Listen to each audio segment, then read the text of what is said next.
البر أن تولوا وجوهكم قبل المشرق والمغرب ولكن البر من آمن بالله واليوم الآخر والملائكة والكتاب والنبيين.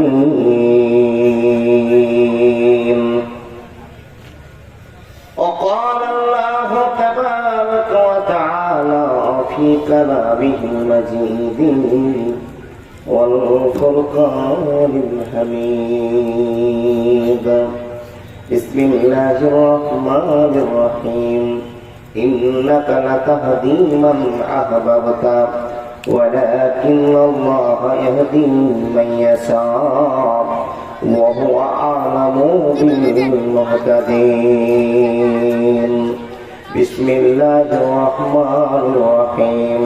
عن أبي هريرة رضي الله تعالى عنه قال قال رسول الله صلى الله عليه وسلم إن الله طيب لا يقبل إلا طيبا.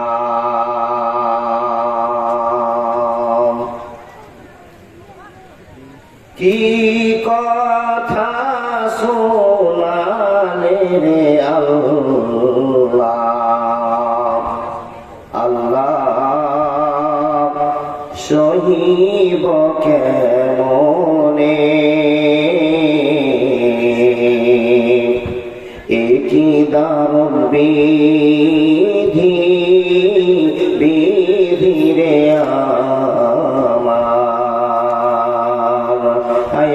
নবীজির ইন্তেকালে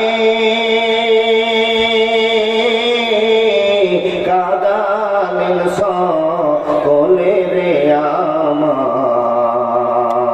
নবীজির ইন্তেকালে একই দারুণ বিধি বিধি রে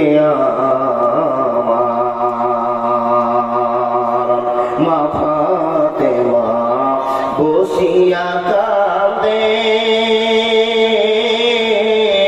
কাপড় ভিজা চোখের জলে, আপাজির ইন্তেকালে একই দারুণ বিধি বিধি রে আমার। কি কথা শোনালে গো আল্লাহ, আল্লাহ সহিব কেমনে, একই দারুণ বিধি বিধি রে আমার। হাসান কান্দে হোসেন রে কান্দে, নানাজির ইন্তেকালে রে আমার। নানাজির ইন্তেকালে হযরত বেলাল বসিয়া কান্দে, নানাজির ইন্তেকালে রে আমার। নবীজির ইন্তেকালে একই দারুণ বিধি বিধি রে আমার। কি কথা শোনালে রে আল্লাহ, আল্লাহ সহিব কেমনে, কি দারুণ বিধি বিধি রে আমার। কি দারুণ বিধি বিধি রে আমার। লিল্লাহি তাকবীর। মহব্বতের সাথে আওয়াজটা বলুন না, লিল্লাহি তাকবীর। আল্লাহু আকবার। চলমান সভা যোগ্যতম নির্বাচিত সভাপতি মহাশয়, উপস্থিত অগণন আলেম দ্বীন, সম্মুখে বসে থাকা দিন প্রিয়, ইসলাম প্রিয়, সুপ্রিয় শ্রোতা মন্ডলী, পর্দার আড়ালে বসে থাকা অত্র এলাকার শিক্ষিতা মা ও বোনেরা, লাখো কোটি শুকরিয়া সে আল্লাহ, যে আল্লাহ এতগুলো মানুষকে এই প্যান্ডেলে বসে জালসা শোনার তৌফিক দান করেছেন। আমরা গ্রামবাসীকে সুন্দর একটা উদ্যোগ নিয়ে কবরস্থান এবং ঈদগাহের উন্নতি কল্পে আয়োজিত সেবার ব্যবস্থা করেছেন। যে আল্লাহ আমাদেরকে ভালোবাসায় মুখরিত করে আমাদের কাছে এক মাস পবিত্র রমজান মাসকে উপহার হিসেবে দান করেছিলেন, সেই রমজান মাস পার করে আল্লাহ আমাদেরকে ভালোবাসার সাথে শাওয়াল মাস দান করেছেন। এর জন্য মহান মনিবের শুকরিয়া আদায় করি, বলুন আলহামদুলিল্লাহ। তারপরে পরে তার ভালোবাসার নবী, মায়ের নবী, বিশ্ব নবী, নবী মুহাম্মদ রাসূলুল্লাহ সাল্লাল্লাহু আলাইহি ওয়াসাল্লামের প্রতি লাখো কোটি দুরূদ ও সালাম শান্তি ধারা বর্ষিত হোক। আল্লাহুম্মা সাল্লি আলাইহি, আল্লাহুম্মা বারিক আলাইহি। ভাই ও বাবাজি, দুটো গ্রাম হ্যান্ডেল আছে এখানে, দুটো গ্রাম, একটা হচ্ছে অমৃতপুর আর রঞ্জিতপুর। আচ্ছা, দুটো কি একটা পাড়া না দুটো পাড়া? দুটো গ্রাম না একটা? দুটো পাশাপাশি লাগানো, তবে দুটো পাড়ার উদ্যোগে যাচ্ছে, আলহামদুলিল্লাহ। আচ্ছা, সত্য করে বলুন তো, দুটো পাড়ার লোক এই কটায় না সব করোনাতে শেষ? বলে ভালো না, এটা তো জানা শোনাই ব্যাপার। যেদিন জালসা হবে সেই দিন তো পৃথিবীর যত বাসিয়া কুটুম ছিল সব টাকা হয়ে যাবে, বুঝলেন না? কতদিন আগে একবার সালাম করেছিলেন মহরমপুরের মাটিতে, সে লোকটা হঠাৎ করে খোঁজ পেয়েছে গ্রামে জালসা, ও পরিবার নিয়ে সাহায্য হয়েছে। ও বাবা, তারা বাসিয়া কুটুমটা এখন টাকা হয়ে গেছে না? আর তাদের সেবা করতেই গোটা গ্রামবাসী আজকে খুব ব্যস্ততার মধ্যে আছে। আর তাছাড়া তো বাবা একটা গরুর গোস্তের মহব্বত আছে না, কি বলেন?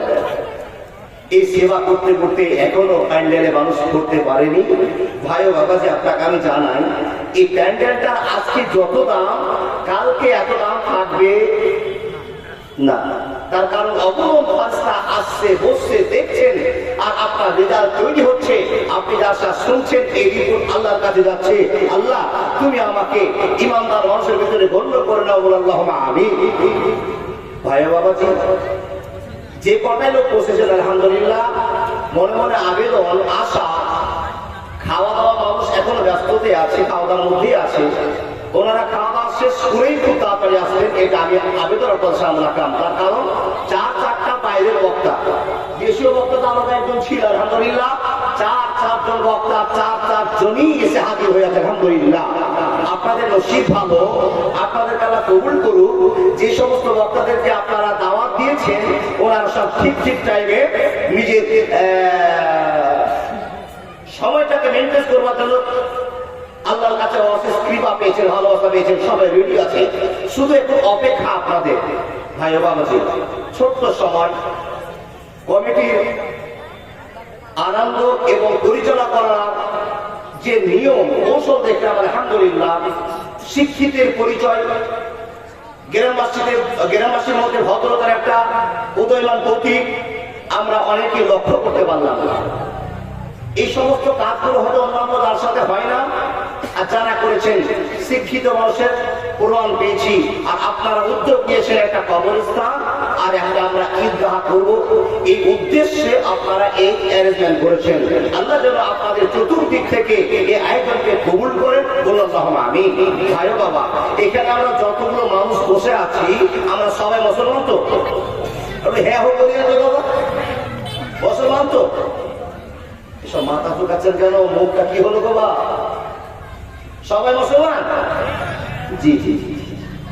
আপনি বলুন, আপনি কি দেখতে পাচ্ছেন না? এত সুন্দর দাড়ি, এত সুন্দর টুপি, এত পাঞ্জাবি ভালো মানুষ বসে আছে, দেখতে পাচ্ছেন না? দেখতে পাচ্ছি বাবা, কিন্তু আপনাদেরকে জিজ্ঞেস করছি এই জন্য, আমি জিজ্ঞেস করছিলাম আপনারা মুসলমান বলে হ্যাঁ, এবার আমি জিজ্ঞেস করবো অরিজিনাল মুসলমান তো?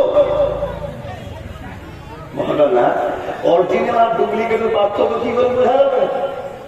বাবা, মুখ থেকে বলুন তো আমরা সবাই অরিজিনাল মুসলমান ইনশাআল্লাহ। তাছাড়া মুসলমান তো আমরা এমনিতে হয়ে যায়নি, আর সবাই তো মুসলমান হতে পারে না। আল্লাহ যাদেরকে দয়া করেন তারাই মুসলমান হয় আর হয়ে হচ্ছে দেখুন সকল মানুষের কপালে এই ভালোবাসাটা জুটে না। আমরা মুসলমান হয়ে সত্য করে বলবেন খুশি না বেজা? এটা আবেগের সাথে বললেন, যেরকম রমজান মাস আবেগের সাথে পালন করলেন, এটাও ভাই আবেগের সাথে বললেন মুসলমান হয়ে খুশি। মানে খুশি যদি এত হলেন বললাম বান্দা, তো মুসলমানের পরিচয় যেখানে দেন সেখানে মার খান কেন? এত ঝামেলা হয় কেন? এসআইআর হলো কেন? প্রশ্নের উপরে প্রশ্ন উঠতে পারে, সব ছেড়ে দিলাম। আল্লাহ বান্দা মুসলমান হয়েছে আলহামদুলিল্লাহ খুশি, কিন্তু মুসলমান হওয়ার পরে যে পরিচয়টা পেয়েছি এই পরিচয়ে আমরা খুশি নই। একটাই সেটা কারণ আমরা নিজের বিপদ নিজে ডেকেছি, আল্লাহর বন্ধু হতে পারেনি। আল্লাহ আমাদের কাছে বন্ধুর পরিচয় দেন নি। যেদিন আল্লাহকে আমরা চিনবো সেদিন আল্লাহ আমাদেরকে ভালোবাসার পাকা দিয়ে আগলে রাখবেন। পৃথিবীর কোন শক্তি নেই মুসলমানকে আঙুল তুলে কথা বলে, কিন্তু আপনার আমার কিছু ভুল আছে যার জন্য আমাদের নিপীড়ন শুরু হয়েছে। আল্লাহ তুমি আমাদেরকে কবুল করো। আবার বলে আল্লাহ আমিন।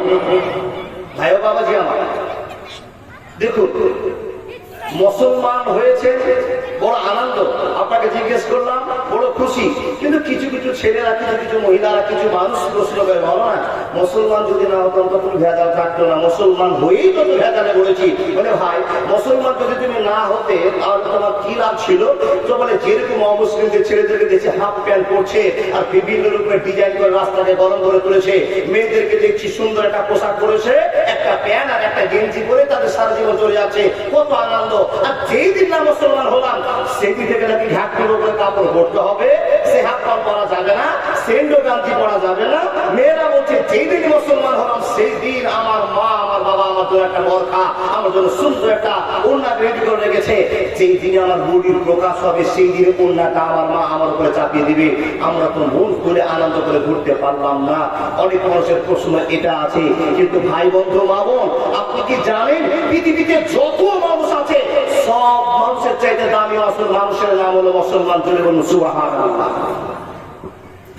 যেই দিন আমরা পৃথিবীতে ছিলাম না সেই দিন আমরা রুহুর জগতে ছিলাম। আল্লাহ তাআলা আপনাকে প্রস্তাব রেখেছিল, ও মানুষেরা আমি কি তোমাদের আল্লাহ? তখন মানুষেরা এক বাক্য বলেছিল বলু বালা, জি হ্যাঁ আপনি আমাদের আল্লাহ। আল্লাহ বড় খুশি হয়ে গেলেন, আমাদেরকে দুনিয়াতে নিয়ে আসলেন।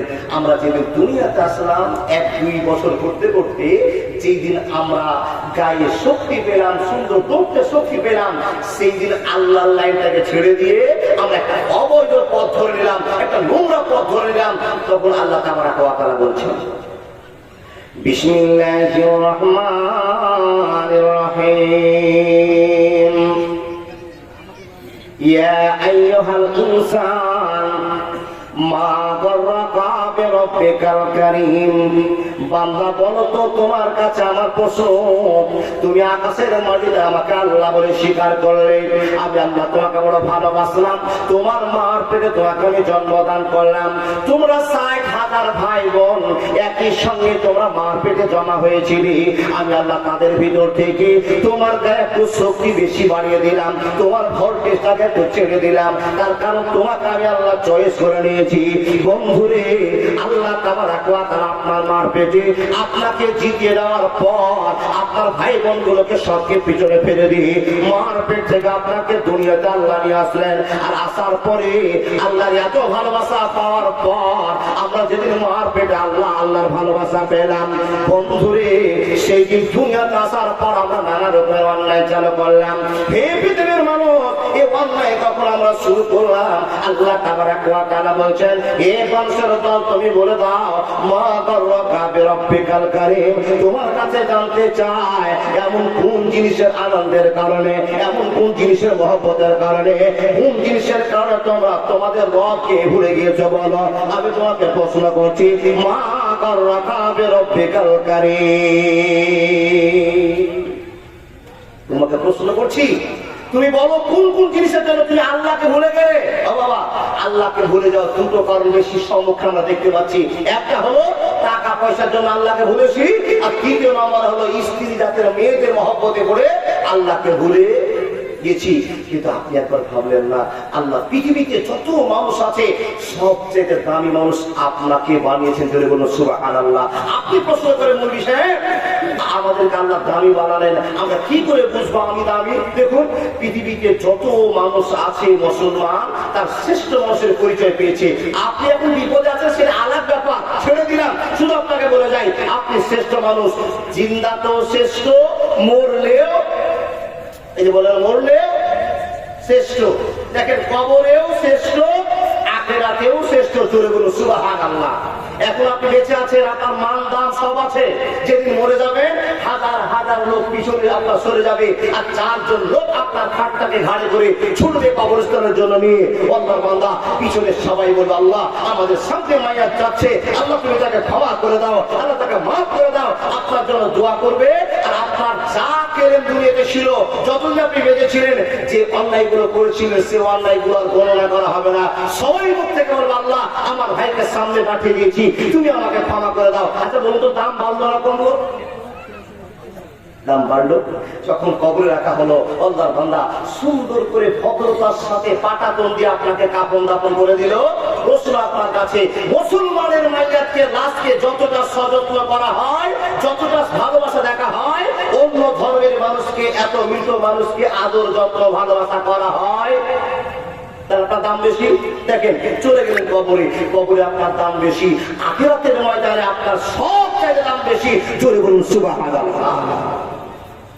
ভাই বাবা, তাহলে আপনি মুসলমান হয়ে লাভ করেছেন না লাভ করেছেন? জোরে বলুন লাভ করেছি। শুধু তাই নয়, আল্লাহর নবী নবী মুহাম্মদুর রাসূলুল্লাহ বলুন সাল্লাল্লাহু আলাইহি সাল্লাম বলছেন মুসলমান হয়ে কি লাভ করেছে বান্দা তুমি জানো? বন্ধু তুমি জানো? তুমি জানো? ইয়া রাসূলুল্লাহ আপনি বলুন না আমরা মুসলমান হয়ে কি লাভ করেছি। তো নবীজি বলছেন মুসলমান হয়ে তোমার একটাই লাভ হয়েছে, হাসরের ময়দানে কোটি কোটি মিলিয়ন মিলিয়ন মানুষ থাকবে, সেখানে থাকবে মুসলমান, সেখানে থাকবে ইহুদি, সেখানে থাকবে ডোম, সেখানে থাকবে চামার, সেখানে থাকবে হিন্দু, সেখানে থাকবে সাঁওতাল, পৃথিবীর যত মানুষ আছে সবাই এক জায়গায় উপস্থিত থাকবে। সবাই এক জায়গায় উপস্থিত থাকার সময়তে একটা জিনিস লক্ষ্য করা হবে, শুধু মুসলমানের হিসাব হবে, বাকি আর কারো হিসাব হবে না। আপনি বলি মৌলানা যাদের হিসাব হলো না তা তো বেঁচে গেল, আমার হিসাব হওয়া শুরু হলো না আমরা ফেঁসে গেলাম। জি জি জি, নবীজি আপনাকে বলেছে যার হিসাব নেওয়া হবে সে ফেঁসে গিয়েছে, সে বিপদে পড়ে গিয়েছে। মা আয়েশা জিজ্ঞেস করছেন ইয়া রাসূলুল্লাহ যদি মুসলমানের রেজাল্ট তৈরি করা হয়, রিপোর্টটাকে দেখা হয়, তার হিসাবকে গণনা করা হয়, তার তো মুসলমানের হিসাবের জন্য মুসলমান ফেঁসে যাবে। নবীজি বলছেন আয়েশা যার হিসাব নেওয়া হবে সে ফেঁসে গেল। আয়েশা এমন আমল করো যেন আল্লাহ তোমার খাতাকে চোখ না করে। আহা ইয়া রাসূলুল্লাহ তার বাকি যে সমস্ত ধর্মের মানুষরা থাকবে ওদের তো কোনো হিসাব হবে না। নবীজি বলছেন হিসাব হবে না। প্রশ্ন যদি করেন কেন হবে না, তো আল্লাহ তাবারাকা ওয়া তাআলা নবী বলছেন এই জন্য প্রশ্ন হবে না, ওরা আল্লাহকে বিশ্বাস করেনি, আল্লাহকে এক বলে মানেনি, আল্লাহকে রব বলে মানেনি। যারা আল্লাহকে রব বলে মানেনি, আশহাদু আল্লা ইলাহা ইল্লাল্লাহু ওয়া আশহাদু আন্না মুহাম্মাদান আবদুহু ওয়া রাসূলুহু, যারা এই কথা বলেনি তাদের খাতা চেক হবে না, হবে না, হবে না। কবরের আযাব কত কঠিন সইতে আমি পারিব না, মৃত্যু যন্ত্রণা কত কঠিন সইতে আমি পারিব না। হে দয়াময় হে রহিম চাইছি শুধু তোমার করুণা, কবরের আযাব কত কঠিন সইতে আমি পারিব না। মুনকির নাকির আপে গরি সওয়াল করিতে আমার কাছে, মুনকির নাকির আপে গরি সওয়াল করিতে আমার কাছে, সেই সওয়ালের সঠিক জবাব আমায় ভুলিয়ে দিও না। কবরের আযাব কত কঠিন সইতে আমি পারিব না। এক বছরে বলুন না সুবহানাল্লাহ। সহ্য করে বলুন, আমি যে কথাগুলো বলছি বুঝতে পারছেন তো বাবা? ভাইজান বুঝতে পারছেন তো? আলহামদুলিল্লাহ। তাহলে আমরা মুসলমান হয়ে কত লাভ করেছি? আমাদের খাতা চেক হবে।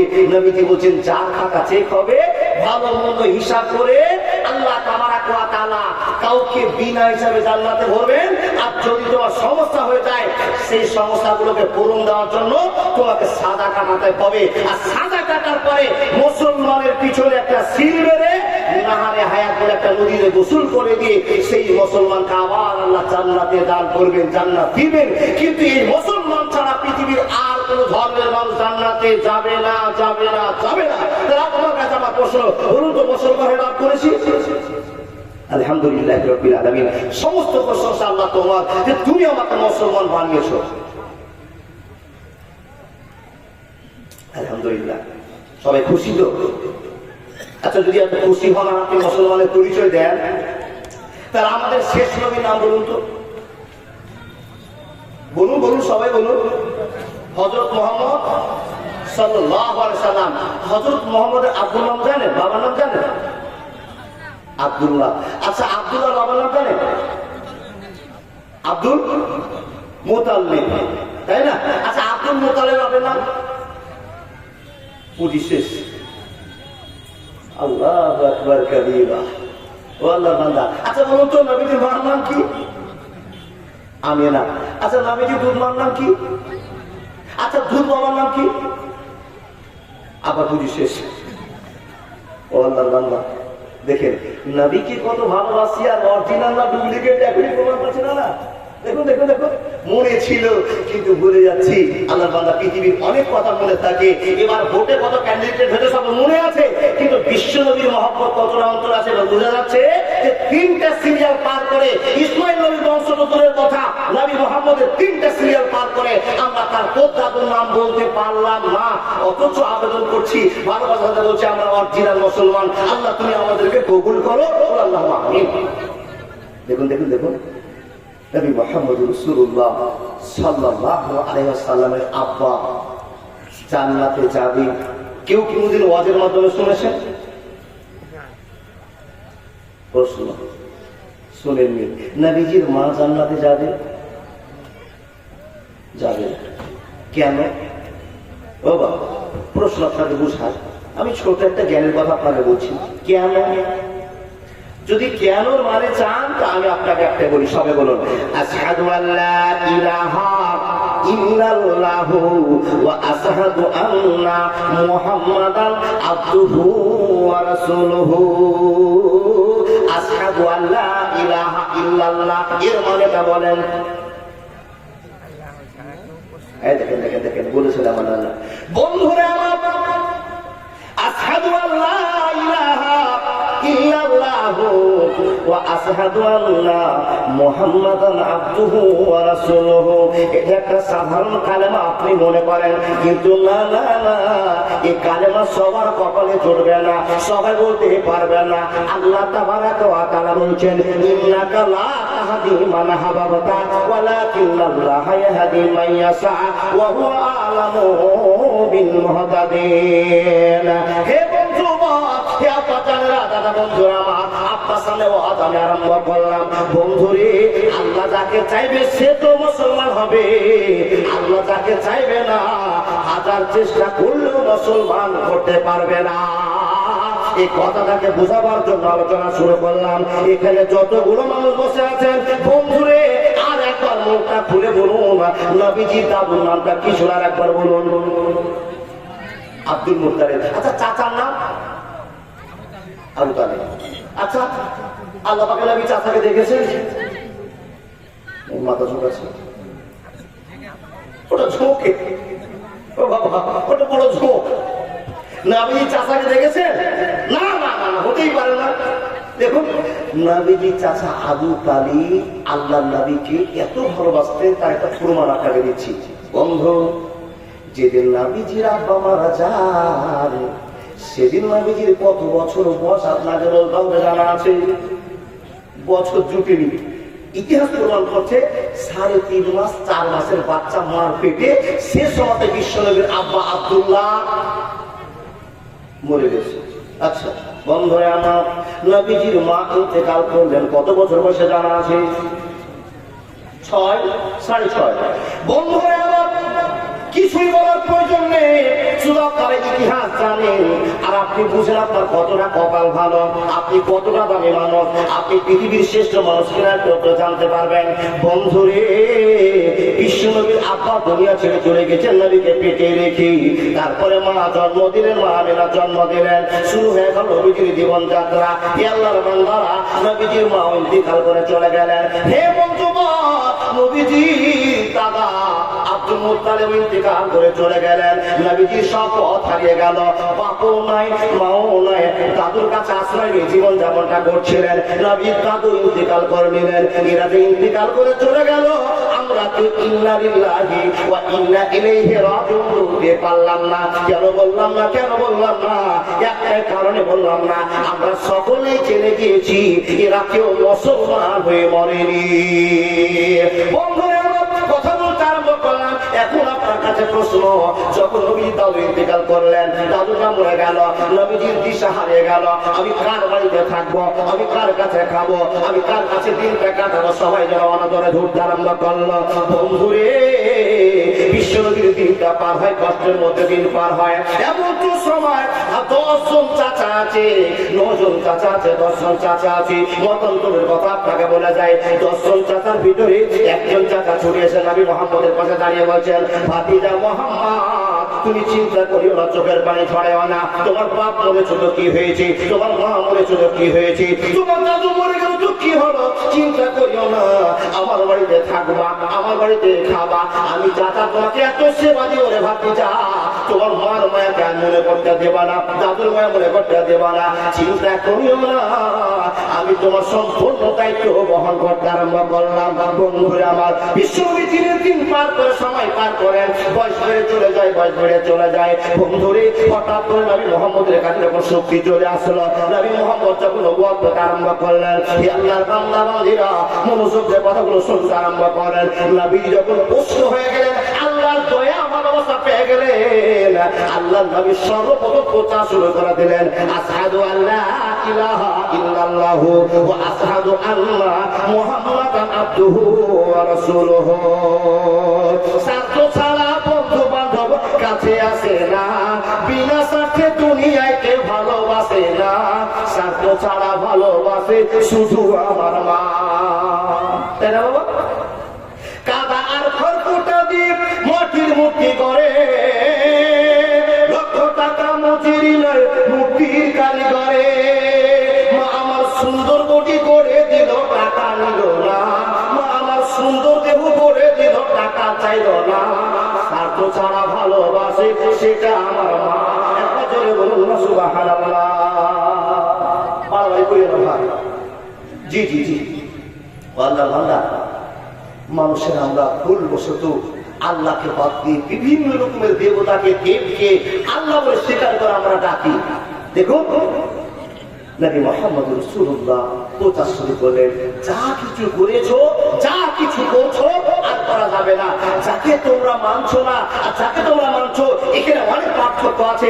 নবীকে প্রচার করলেন, তোমরা কালেমা আশহাদু লা ইলাহা ইল্লাল্লাহু ওয়া আশহাদু আন্না মুহাম্মাদান আবদুহু ওয়া রাসূলুহু, এই প্রচারটা শুরু করলেন। দেখেন দেখেন দেখেন দেখেন, যখন প্রচার চালু করলেন তো বিশ্বনবীর শত্রুতা দিনে দিন বেড়ে গেল। ও বাবা, খুব লম্বা গল্প, ছোট করে আপনাকে বোঝাতে আরম্ভ করছি। দেখুন দেখুন, বিশ্বনবীর শত্রুতা বাড়তে শুরু হলো। চাচার বাড়িতে খায়, চাচার বাড়িতে ঘুমায়, আর চাচার বাড়ি থেকে দিন প্রচার করতে যায়। গোটা মক্কা এলাকার মানুষেরা, যারা বিশ্বনবীর বিদ্রোহী ছিলেন, যারা বিরোধী ছিলেন, ওই সমস্ত মানুষেরা অবজেকশন করলে এসে আবু তালিবকে, ও আবু তালিব, তোমার ভাতিজা তোমার বাড়িতে থাকে, তোমার বাড়িতে ঘুমায়, তোমার খাবার খায়, আর তোমার ভাতিজাকে দেখছি নায়ের খাওয়ার চেষ্টা করেছে, মহামানব হওয়ার চেষ্টা করেছে, নিজের পরিচয় বাড়াতে আরম্ভ করেছে, তোমার ভাতিজাকে শাসন করে দাও, নাহলে তোমার ভাতিজার মুন্ডকে কেটে আমরা দ্বিখণ্ডিত করে দেব, তোমার ভাতিজাকে তোমার আগলে রাখো।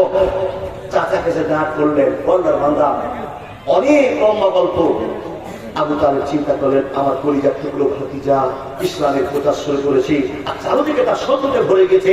নবীজিকে বলছেন, ভাতিজা মোহাম্মদ, তুমি একটা খবর কি পেয়েছো? বলে, চাচা অনেক খবর আমার জানা, আপনি কি বলছেন আমাকে জানান।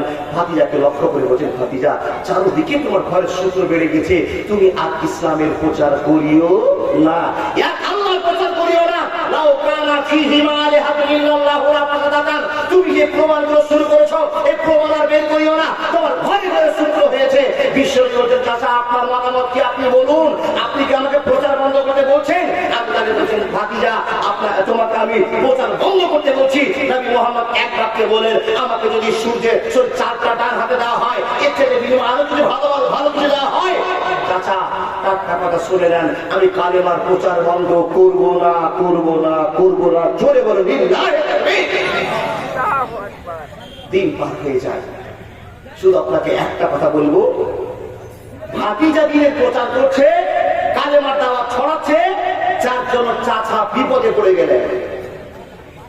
গোটা মক্কার মানুষ একদিকে, বিশ্বনবীর চাচা আবু তালেব একদিকে। তার একদিকে হওয়ার একটাই কারণ, ভাতিজা আমার সৎ কথা বলেছে, ভাতিজা আমার ঠিক কথা বলেছে, ভাতিজা আমার কষ্টের জিনিস, মায়ার জিনিস, আমার ভাতিজাকে কেউ মারবে আমি সহ্য করতে পারবো না। পিছন থেকে আবু তালেব খানের মতো দাঁড়িয়ে গেলেন, গোটা মক্কাকে পরোয়া না করে বিশ্বনবীর সঙ্গে জীবন কাটাতে শুরু করলেন। চাচা এই পর্যায়ে কথা আপনাকে এই জন্য বলছি, ভাতিজার জন্য চাচাকে 3 বছর এক ঘরে করে রেখেছিল বাবা, বিপদে মানুষ রেখেছিল। এক ঘরে বুঝেন তো বা, তোমার সাথে চলবো না, বলবো না, কথা নেই, বার্তা নাই, রসুন তোমার কাছে নিব না, তোমাকে দিব না, তোমাকে পানি দিব না, তোমার কাছে পানি নিব না, এক কথায় বয়কট করে রেখে দিয়েছে। একটাই কারণ, নবী মুহাম্মদকে ভালোবাসার কারণে, তাকে আশ্রয় দেওয়ার কারণে আবু তালেব গোটা মক্কার দলের কাছে বয়কট হয়ে গেলেন। শুধু ভাতিজার জন্য বয়স বেড়ে যায়। একটাই কথা আপনাকে বোঝাবো, বয়স বেড়েই যায়, বেড়েই যায়। চাচার মরণের টাইম ঘনিয়ে আসছে, বয়স্ক মানুষের অনুভব করা হচ্ছে। বিশ্বনবী চাচাকে বলছেন, চাচা আপনার সঙ্গে একটা গল্প আছে। কি গল্প? ভাতিজা বলে, চাচা তোমার টাইম বেশি দিন নেই, তুমি অসুস্থ হয়ে গেছো, বিছানায় পড়ে গেছো, সব কাজের কথা বলছি বাবা। ভাতিজা এবার চাচাকে বোঝাচ্ছেন, চাচা আমি গোটা গ্রামের মানুষকে বুঝিয়ে বুঝিয়ে কিছু লোককে বোঝাতে পেরেছি, কিন্তু চাচা আমি আপনার বাড়িতে খাই, আপনার বাড়ি ঘুমাই, আপনি আমার পাঞ্জাবি পরিষ্কার করে দেন, আপনি আমার মাথায় তেল দিয়ে দেন, আপনি আমার গাটা পরিষ্কার করে দেন। চাচা আমি গোটা পৃথিবীর মানুষকে আলোকিত করতে পারছি, আর আপনাকে আমি আলোক দিতে পারছি না, আপনাকে বোঝাতে পারছি না। চাচা আপনার কাছে আমার প্রথম প্রস্তাব এটা, আপনি মুখ থেকে একবার বলুন, আশহাদু আল্লা ইলাহা ইল্লাল্লাহু ওয়া আশহাদু আন্না মুহাম্মাদান আবদুহু ওয়া রাসূলুহু। সংক্ষেপটায় চাচা লম্বা হয়ে শুয়ে আছে, মরণের ঘন্টা বাজছে। ও বাবা সিচুয়েশন খারাপ। নবীজি পাশে বসে বসে বলছে, চাচা তুমি একবার যদি কালেমা পড়ে নাও তো আমি আপনার জন্য আল্লাহর কাছে দোয়া করে করে আপনার জীবনের গুনাহ মাফ করে দেব। ও চাচা একটা শুধু কালেমাটা পড়েন।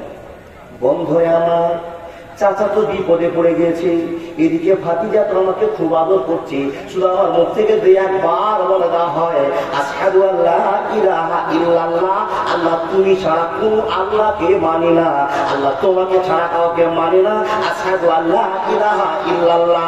এই কথাটা বলার জন্য নবী আদেশ করছেন, অনুরোধ করছেন। আর চাচা ভাবনা চিন্তা করে গেছে, এমন তো সমাজে বেঈমান এসে হাজির হয়ে গেল, নাম তার আবু জাহাল, আবু লাহাব, উমাইয়া ইবনে কাব।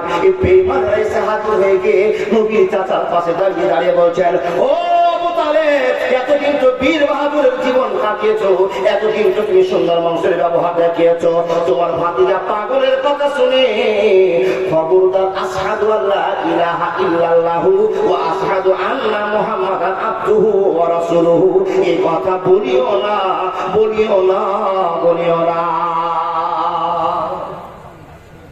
দেখেন নবীজি তো যদি নবুয়ত পেয়েছে, মা ছিল না, বাবা ছিল না, দাদু চলে গেছে, কিন্তু বিশ্ব নবীর ভালোবাসাকে পৌঁছায় রাখার জন্য চাচা এগিয়ে আসলেন।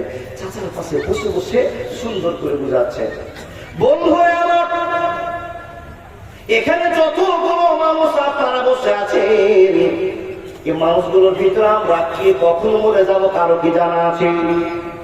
कागज का कार, घुड़ी बना कार, उड़ाता है आसमान में, घुड़ी बेचारा क्या करेगा, रस्सी मौला के हाथ में, रस्सी मौला के हाथ में। এখানে কার কখন মরণ হবে পৃথিবীর কেউ জানে না। বন্ধু আমার কোরআন কুরবান করে হাত্তা ইযা জাওয়া জালুহা লা ইয়াস্তাখিরুনা সাআতাও ওয়া লা ইয়াস্তাকদিমুন। মরণ কার কখন কোন মাটিতে হবে মানুষ তোমরা জানো না। আল্লাহ তাবারক ওয়া তাআলার নবী চাচার অসুস্থতা দেখে চাচার কাছে বসে বসে আদর করতে আরম্ভ করেছে, বুঝাতে আরম্ভ করেছে, চাচা একবার কালেমা পড়ে নাও। সময় পার হয়ে গেল, সময় পার হয়ে গেল, সময় পার হয়ে গেল। চাচাকে এতবার বুঝাতে বুঝাতে বুঝাতে বন্ধুরে আমার মরণের টাইম ঘনিয়ে চলে আসলো। আর যখন মরণের বাজনা বেজে গেল, হে আল্লাহর বান্দা বান্দীরা, চাচার কাছে নবীজি বসে আছেন, চাচাকে বুঝিয়ে চলেছেন। এমন তো সমাজে মালাকুল মউত চাচার চানটাকে কবজ করে নিয়ে চলে গেল। কালেমা পড়তে পারলো না, পারলো না, পারলো না। দেখেন নিজের রক্তের চাচা, এই চাচার বাড়িতে খাওয়া যত রকমের আদার পাওয়া পাচ্ছি, দুনিয়ার মানুষকে হেদায়েতের কথা বলি, আল্লাহর পরিচয় বুঝাতে পারলাম, আল্লাহর শক্তি সম্পর্কে জ্ঞান দিতে পারলাম, কিন্তু নিজের চাচাকে জ্ঞান দিতে পারলাম না। ও আল্লাহর বান্দা, বুঝাবার জন্য অনেক কথা আপনার সামনে বলতে হয়। চাচা তো মরে গেল, বিশ্বনবীর চোখ থেকে মহব্বতের ঝল ঝরতে আরম্ভ করলো, কেননা নিজের রক্তের চাচা মরে গেল।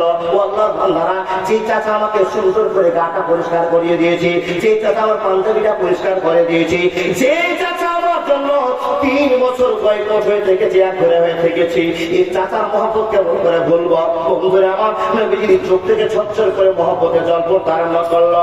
মানুষ রে, আল্লাহ তাবারক ওয়া তাআলা নবী মুহাম্মদকে সংযত করে বলছেন, হে মুহাম্মদ, হে নবী মুহাম্মদ, আপনি চাচার জন্য দুঃখ করে কাঁদবেন না, আপনি চাচার জন্য চোখের পানি ফেলবেন না। ও নবী মুহাম্মদ, আপনি কি জানেন না আমার কাছে একটা বড় মেশিন আছে, আমার কাছে একটা কম্পিউটার আছে, আমার কাছে একটা শক্তি আমি মজুদ করে রেখেছি। নবী হে, যে শক্তিটার নাম হলো ইন্নাকা লা তাহদি মান আহবাবতা ওয়ালাকিন্নাল্লাহ ইয়াহদি মান ইয়াশা ওয়া হুয়া আ'লামু বিল মুহতাদিন, ওয়া হুয়া আ'লামু বিল মুহতাদিন। একলা জীবন, একলা মরণ, একলা চলতে কিসের ভয়? এ দুনিয়ার মানুষগুলো কেউ তো কারো নয় গো, এ দুনিয়ার মানুষগুলো কেউ তো তোমার নয় গো, এ দুনিয়ার মানুষগুলো কেউ তো বন্ধু নয় গো, এ দুনিয়ার মানুষগুলো কেউ তো তোমার নয়। স্বার্থ ছাড়া কেউ চলে না, মনের দুঃখ কেউ বুঝে না, কারো দুঃখ দেখলে পারে করে দুঃখের অভিনয়। এ দুনিয়ার মানুষগুলো কেউ তো কারো নয় গো, এ দুনিয়ার মানুষগুলো কেউ তো বন্ধু নয় গো, এ দুনিয়ার মানুষগুলো সবই স্বার্থপর গো, এ দুনিয়ার মানুষগুলো সবই স্বার্থপর। আওয়াজ করে বলুন লিল্লাহি তাকবীর। নবীজি চাচা দুনিয়া থেকে বিদায় চলে গেলেন, আল্লাহ নবীর চোখ থেকে জল ধরছে মহব্বতে। আল্লাহ বলছেন, নবী আপনার কেঁদে লাভ নাই, কান্না করিয়েন না, তার কারণ আমি আল্লাহ চাইনি যে তোমার চাচা মুসলমান হয়ে মরুক, আমি চাইনি, তাই তো তোমার চাচা মুসলমানও। হ্যাঁ নবী, এই ক্ষমতাটা একমাত্র আমার। তুমি যতই তাবলীগ করো না কেন, যতই পিটলাম না কেন, যতই বুঝাও না কেন, আমি যার কপাল ভালো করেছি সে তো মুসলমান হবে। সবাই নয়, সবাই নয়, আমি আল্লাহ যাকে কবুল করেছি সে একমাত্র পথ হবে। হে নবী মুহাম্মদ, ইন্নাকা লা তাহদি মান আহবাবতা ওয়ালাকিন্নাল্লাহ ইয়াহদি মান ইয়াশা ওয়া হুয়া আ'লামু বিল মুহতাদিন। ও ভাই, বাবাজি আমার, এবার আপনার কাছে আমার প্রশ্ন, নবীজির এত সেবা, নবীজির এত যত্ন, নবীজির পিছনে এত ফাঁকা, নবীজির শুধু এত ঘোরা, নবীজির সঙ্গে 3 বছর থাকলেন, আল্লাহর বান্দা এত কিছু হওয়ার পরে কপাল কত খারাপ, মুসলমান হয়ে মরতে পারলো না। আপনার কপাল কত ভালো যে আল্লাহ আপনাকে হাজার হাজার মানুষকে পিছনে ফেলে দিয়ে দয়া করে মুসলমান বানিয়েছে। একবার আল্লাহর প্রশংসা করে বলুন আলহামদুলিল্লাহ। বুঝাতে পারি না, জি, মনে মনে চিন্তা করছেন দুই বিষয়ে আপনাদের কাজকে তার সাথে না নেওয়াই ভালো ছিল। ওই শাহিনুর রহমান আর আবুল ব্রাদার মুখটা থাকলে মনে ভালো ছিল। জি জি জি বাবা যান, যতগুলো বক্তারা আপনাদের কাছে আসবেন সবাই হাদিস কোরআন থেকে মন খুলে বুঝার চেষ্টা করবে, জাতির জীবনকে সংশোধন করার জন্য বলবে। আমিও সেটা তৈরি করেছি। আমিও আপনাকে বলছি ভাই বাবা, শুধু আপনাকে আমার মন থেকে আমার ভালোবাসা যেটুকু আছে আমি বলতে পেরেছি। ও আল্লাহর বান্দা, আপনার আমার কত কপাল ভালো যে আপনাকে আমাকে আল্লাহ মুসলমান করে পৃথিবীর মানুষ বানিয়েছেন। এর জন্য মন খুলে আল্লাহ প্রশংসা করুন, আলহামদুলিল্লাহ। জি জি জি, দেখুন দেখুন, সবাই মুসলমান হবে না। দেখুন, সবাই মুসলমান হতেও পারবে না। কেন? আল্লাহ যাকে চাইবে সেই মুসলমান হবে, এটা আমরা বুঝতে পেরেছি। আল্লাহর বান্দা নবী মুহাম্মদ প্রচার করছেন, কালেমার দাওয়াত দিচ্ছেন, কিন্তু ভয় ভয় লুকিয়ে লুকিয়ে খুব কষ্ট করে দিনের প্রচার করছেন। আল্লাহ নবী দোয়া করছেন, আল্লাহ এই মক্কাতে দুইজন ডন আছে, দুইজন নেতা আছে, দুইজন শক্তিশালী মানুষ আছে। আল্লাহ এই দুটোর ভিতরে একটা শক্তিশালী মানুষকে, একজন মস্তানকে, একজন ডনকে তুমি ইসলামের মজা দেখাও। কে দোয়া করলেন? আল্লাহ নবী। যখনই দোয়া করা আল্লাহ কবুল করলেন। وقال ربكم ادعوني استجب لكم ان الذين يستكبرون عن عبادتي سيدخلون جهنم داخرين। আল্লাহর নবী দোয়া করলেন, আল্লাহর কাছে ভালোবাসা চাইলেন। দুইজনের জন্য দোয়া করলেন, একটা নাম হলো আবু জাহাল আর একজনের নাম হলো ওমর। দুইজনের জন্য দোয়া করলেন। বন্ধুরে, দোয়াটা দুইজনের জন্য করা হলো, কিন্তু আল্লাহ যাকে চাইলেন তার নাম আপনার মুখ থেকে বলুন। মাশাআল্লাহ, জাযাকাল্লাহ। যাকে আল্লাহ চাইলেন তার নাম হলো ওমর ফারুক রাদিয়াল্লাহু তাআলা আনহু। ঘটনা বারবার শুনেছে, হযরত ওমরের ঘটনা বারবার শুনেছে। শুধু আপনাকে বুঝায়, যেই লোকটা ঘোড়া তরবারি নিয়ে নবীজির মাথাকে ছেদ করার জন্য যাচ্ছিলেন, সেই লোকটা ইসলামের পথে এসে আল্লাহর ভালোবাসা পেয়ে রাদিয়াল্লাহু তাআলা আনহুর পরিচয় পেলেন। বন্ধু, রাদিয়াল্লাহু তাআলা আনহু মানে জানেন? আচ্ছা, এখানে কে কে নামাজ পড়েন? একটু হাত দেখান তো। সবাই? মাশাআল্লাহ, মনটা তো জুড়িয়ে গেল। সবাই নামাজি, অনেক মানুষ নামাজি। নামা ভাই নামা, তার মানে তুই ভালো করে রোজাতে নামাজ পড়েছিস, এটা বুঝতে পারছি। ওর হাতি নামে না। আচ্ছা, নামাজ তো অনেক জনে পড়েছেন। এবার বলুন তো, যেদিন ঈদের চাঁদ উঠেছেন সেদিন মসজিদ কি আসসালামু আলাইকুম মসজিদ থাক, আমার 11 মাস দেখা করবো, কে কাছে হাত দেখা? এই দেখেন, চাচা গোলমাল করে দিল। চাচা চাচা বুঝতে পারি, আমি বুঝেছি বাবা, বুঝেছি। আমার চাচা আল্লাহকে মানে বটে, কিন্তু ঝোঁকে হাত উঠে গেছে। বাবা, আমি বলেছি আপনাদেরকে, রমজান মাসে 30 দিন রোজা করলেন, তারাবির নামাজ পড়লেন, লাইলাতুল কদর জাগলেন, যেদিন ঈদের চাঁদ উঠে গেল আসসালামু আলাইকুম মসজিদ, আর আজকে ওরা থাকো, শুক্রবার ছাড়া দেখা হবে না। কে কে বলেছে বলেননি? হাজার মানুষ আছে বাবা, যে মসজিদ 3 কাতা ছিল এখন মাত্র 12 জন লোক, ঠিক না বলুন? আর 15 দিন পরে আরো 6 জন পালিয়ে মাত্র 6 জনই থাকবে। চিন্তা নাই, আমরা সিজনারি মুসলমান। জি, তবু আপনার হাত রেখেছিলেন অরিজিনাল। আপনাকে যদি এখন ডুপ্লিকেট অরিজিনাল ভাগ করতে যাতে একটাও আমরা অরিজিনাল নাই, বুঝতে পারেননি? আচ্ছা বলুন, হেদায়েতের মালিক এই জন্য বলুন আল্লাহ। একবার যদি আল্লাহ বলেন, যতগুলো মেয়েকে, যতগুলো গুনাহ, যতগুলো অন্যায় রাস্তাতে করেছিলেন একবারই মাফ করে বলুন সুবহানাল্লাহ। আবার বলুন হেদায়েতের মালিক আলহামদুলিল্লাহ। হযরত উমরের মতন মস্তানকে, যে নবীকে মারার জন্য তালওয়ার নিয়ে ছুটছিল, সেই লোকটা কালেমা পড়ে মুসলমান হয়ে গেল। কিন্তু নবীজি চাচা মুসলমান হতে পারলেন না, দাদু মুসলমান হতে পারলেন না, কারণটা হলো আল্লাহ চাইনি। দেখো দেখো দেখো, এবার আপনাকে একটা গল্প বোঝাই তো, টাইম খুব শর্ট। একজন মানুষের কথা বলবো, মানুষটা ছেলে নয় মেয়ে, না আমি বারবার বলেছি, মোবাইলে শুনেছেন, প্রয়োজন পড়ে গেল বাবা, তাই আপনাকে বলি, মেয়েটার নাম হিন্দা। খুব লম্বা ঘটনা কেটে আপনাকে মিডিলে 5 মিনিটের গল্প একটা শোনাবো। দেখুন, ওমরকে আল্লাহ মুসলমান বানালেন, রাজি আল্লাহ তাআলা আনহুর পরিচয় পেলেন। একটা মেয়ের কথা আপনাকে বলছি, এই মেয়েটা কত ভালো আর কত খারাপ বিচার করেন। এই মেয়েটার নাম হিন্দা। এই মেয়েটার বাবাকে বিশ্বনবীর যুদ্ধক্ষেত্রে গিয়ে বিশ্বনবীর চাচা আমির হামজা চিনেন তো? এবারে চিনি, দেখেন দেখেন ও বাবা, চীনা আর জানার ভিতরে পার্থক্য বুঝেননি?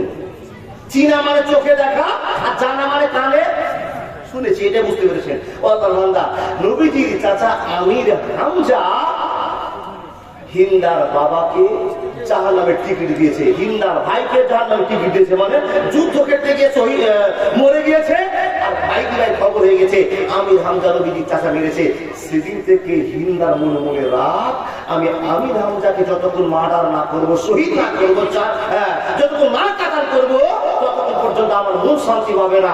মেয়েটা সিদ্ধান্ত করলো একটা গোলামকে ডেকে, যে গোলামটার নাম ছিল ওয়াহাসি, এই গোলামকে ডেকে কিছু টাকার বিনিময়ে, অর্থের বিনিময়ে আমির হামজাকে শহীদ করিয়ে দিলেন।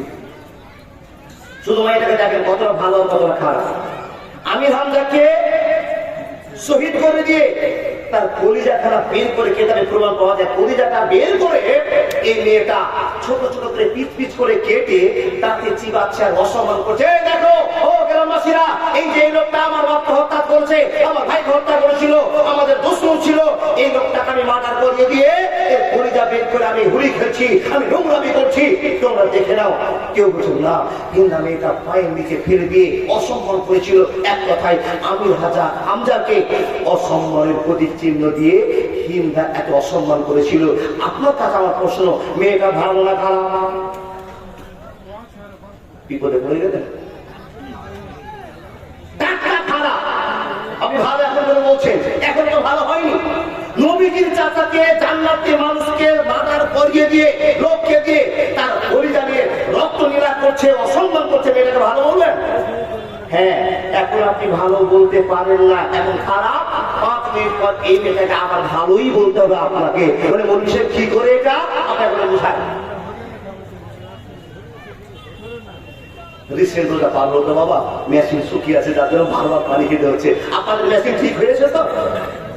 ঠিক হবে কি করে? যেদিন থেকে ঈদ পার হয়েছে, ঈদের পর থেকে গরুর মাংস চলছে, তো গরুর মাংস দিয়ে মেশিন ঠিক হয়? আরো মেশিনে দাম লাগবে বাবা, ডিম চাল করে খেয়ে। কি বলছিলাম? হিন্দা আমার মনে আছে, কিন্তু শ্রোতাকে বাজিয়ে নিলাম যে আমার কথা শুনছে না ওই দিকে কোনো দিকে টান পড়ে আছে। দেখুন দেখুন দেখুন, হিন্দাকে আল্লাহ হিদায়াতের পথ দিচ্ছেন খুব সস্তায়। এটা একটা বাড়ি, বুঝার জন্য বলছি, এটা একটা বাড়ি। বাবা, বাড়িতে হিন্দা থাকে আর হিন্দার স্বামী থাকে আর 2 জন ছেলে মেয়ে থাকে। ছেলে মেয়েগুলো সকালবেলা স্কুল কলেজে চলে যায়, টোটাল বাড়িটা ফাঁকা। দেখেন বিপদটা কেমন করে আসছে, বিপদটা কেমন করে তৈরি হচ্ছে। আমাদের দেখাবেন না? এই লোকগুলোকে দেখছেন যে আপনারা মনটাও দিকে দিচ্ছেন, আমিও আপনার হারিয়ে দিচ্ছি। বাবা, বাড়ি ফাঁকা, দেখেন বিপদ লাগছে কি করে। হিন্দার এক স্বামীর বন্ধু, হিন্দার স্বামীর বন্ধু ঠিক দুপুর সমাজে বাড়িতে কেউ নাই, আর হিন্দার স্বামীর খোঁজের জন্য তার বন্ধু বাড়িতে ঢুকেছে। বাড়িতে যখন বন্ধু ঢুকেছে, হিন্দার স্বামী বাড়ির বাজার থেকে, বাইরের বাজার থেকে এসে বাড়িতে ঢুকছে আর দেখছে গেট থেকে আমার বন্ধু একটা জোয়ান অবস্থা, আমার বন্ধু কাছের বন্ধু বাড়ি থেকে বেরিয়ে চলে যাচ্ছে। আচ্ছা বলুন তো, ফাঁকা বাড়ি, স্ত্রী বাড়িতে আছে, আর এই বাড়ি থেকে যদি একটা জোয়ান ছেলে, যুবক ছেলে বেরিয়ে চলে যায়, তো স্বামীর ভিতরে সন্দেহ তৈরি হবে কিনা? স্বামীর মনে সন্দেহ তৈরি হতেই হবে। এটা স্বামী স্ত্রীর মহব্বতের জিন্দেগি, আর এর ভিতরে কারো অংশীদার হওয়া চলবে না। স্বামী স্ত্রীর মহব্বতের কথা যদি বলতে চাই, তো আরো আমার 1-1.5 ঘন্টা চলে যাবে। ওই দিকের গল্প আপনাকে শোনাবো না, শুধু আপনাকে বলে যায় এই বন্ধনটা এমন একটা বন্ধন, এমন একটা ভালোবাসা, স্ত্রীর সঙ্গে কাউকে ঘুরলে আপনি সহ্য করতে পারবেন না। আপনার সঙ্গে যদি কোনো একটা বান্ধবী ঘুরে, স্ত্রী সহ্য করতে পারবেন না। দুপুর বেলা, দুপুরের টাইম, আমার বাড়ি থেকে একটা যুবক ছেলে বেরিয়ে চলে যাচ্ছে। কি ব্যাপার, কি সমস্যা? বন্ধুকে দেখে এই হিন্দার স্বামীর মিটার একবারে 100-100 উঠে গেছে। বন্ধুর সামনে গেটের সামনে, তুই হঠাৎ করে আমার বাড়িতে কেন? বলে ভাই আপনার সঙ্গে একটা দরকার ছিল, তার জন্য আপনার বাড়িতে এসেছিলাম। যা এখন চলে যা, তোর সঙ্গে পরে গল্প করবো। বন্ধুকে বিদায় দিল বটে, কিন্তু বাড়ির ভিতরে ঢুকে একটা অ্যাকশন তৈরি হলো, রাগ তৈরি হলো। হিন্দা আমি বাড়িতে ছিলাম না, ছেলে পেলে কেউ নাই, বাড়ি ফাঁকা, একটা যুবক ছেলে তোমার কাছ থেকে দুপুর বেলা বেরিয়ে চলে গেল, কারণটা কি হতে পারে? বন্ধুরে আমার, সময় পার হয়ে যায়। হিন্দার কাছে যখন স্বামী প্রশ্নটা করেন, হিন্দা বলো তো আমি যখন বাড়িতে না থাকি তুমি এই ছেলেটাকে ফোন করে ডেকে নাও আর তার সঙ্গে কি তুমি ভালোবাসা করো, প্রেম করো? হিন্দা তোমার কাছে জানতে চায় আমার জানতে তুমি কতদিন থেকে এরকম নোংরামি করছো? হিন্দা তো চোখ বড় বড় কথা বলছে, স্বামী গো হঠাৎ করে আপনি যে কথাগুলো আমার সামনে বলতে আরম্ভ করেছেন, ও স্বামী এ কথা তো শোনার পাত্রে আমি নয়, আপনি কেন অন্যায় কথা কেন বলতে আরম্ভ করলেন? আপনি কেন অবন্তর কথা বলতে আরম্ভ করলেন? আপনার বন্ধুকে আমি তো জানি না, আপনার কে ভাই আপনি আমি তো জানি না, কি আপনি বাজে কথা বলছেন? হিন্দার স্বামী চোখ বড় বড় করে বললো, হিন্দা রে আমি নিজের চোখে দেখলাম তোমার কাছ থেকে আমার একটা বন্ধু ছোঁয়া ছেড়ে চলে গেল, আমি মানতে পারি না, পারি না, পারি না। দুই স্বামী স্ত্রীর ভিতরে ফাটল তৈরি হয়ে গেল। আল্লাহ বান্দা, ঝামেলা বড় হয়ে গেল, দিনের দিন ঝামেলা বেড়ে যায়, সংসারে ঝামেলা উঠে যায়, স্বামী স্ত্রীর ভিতরে এমন একটা সিচুয়েশন দাঁড়িয়ে গেল, হিন্দা তালাক নিয়ে নিবে আর হিন্দা স্বামী তালাক দিয়ে দিবে, এমন একটা পরিস্থিতি দাঁড়িয়ে গেছে। বন্ধুরে স্বামী গো, আপনি কি কথা সামনে করছেন?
বাবা